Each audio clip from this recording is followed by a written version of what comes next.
नमस्कार, मी सोनाली पुन्हा एकदा नवीन व्हिडिओमध्ये मी तुमचं स्वागत करते। आजच्या व्हिडिओमध्ये मी तुम्हाला 5 ते 10 मिनिटात होणारी कुरकुरीत अशी शेंगदाण्याची हिरवी चटणी बनवून दाखवणार आहे। चटणी एकदम कुरकुरीत आणि खमंग अशी तयार होते। साइड डिश म्हणून किंवा तोंडी लावण्यासाठी चपाती सोबत भातासोबत चटणी खूप छान लागते। आता बघा, शेंगदाण्याची हिरवी चटणी बनवण्याकरता मी इथे 8 ते 9 हिरव्या मिरच्या घेतल्यात। ह्या मध्यम तिखटाच्या मिरच्या घेतल्यात। एकदम जास्तही तिखट नाही किंवा एकदम कमीही तिखट नाही, म्हणजे याची चटणी अगदी मध्यम तिखटाची होते, एकदम जास्त नाही किंवा कमी पण नाही। आता ह्या मिरच्यांचे आपल्याला देठ काढून घ्यायचेत। मिरच्या घेण्यापूर्वी स्वच्छ पाण्याने धुवून कॉटनच्या कपड्याने पुसून घेतल्यात। मिरच्यांचे देठ काढून झाल्यावर एक मिक्सरचं भांडं घ्यायचं। आता या मिक्सरच्या भांड्यात इथे दाखवल्याप्रमाणे मिरच्या अशा पद्धतीने मोडून घालायच्या किंवा मग सुरीने सुद्धा कट करू शकता। यामध्ये आता 9 ते 10 लसणाच्या पाकळ्या घालायच्या, सोबतच शेंगदाणे घालायचे। तर साधारण 1 वाटीभर शेंगदाणे मी घेतलेले आहे।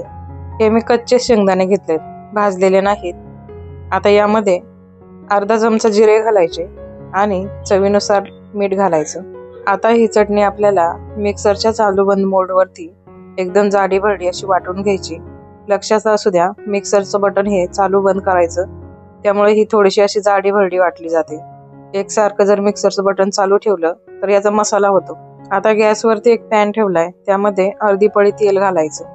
तर साधारण पोहे खायच्या चमच्याने 2 चमचे एवढे तेल असेल। यामध्ये भरपूर अशी बारीक कापलेली कोथिंबीर घालायची। तर बघा, यामध्ये मी कोथिंबीरचे देठ सुद्धा वापरलेले आहे।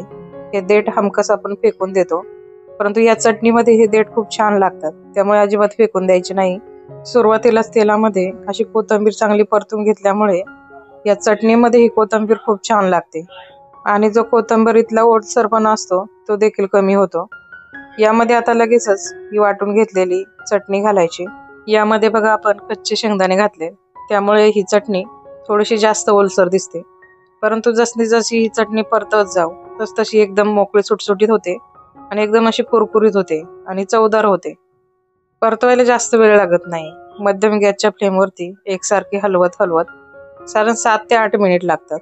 बरेच जण आधीच शेंगदाणे भाजून घेतात, त्या चटणीला भाजायला जास्त वेळ लागत नाही, परंतु अशी देखील चटणी एकदम पटकन होते आणि एकदम कुरकुरीत अशी होते। तर साधारण 2-3 मिनिटं ही चटणी परतून घेतल्यावर तुम्ही पाहू शकता थोडीशी अशी कोरडी झालीये, ओलसरपणा कमी झालाय।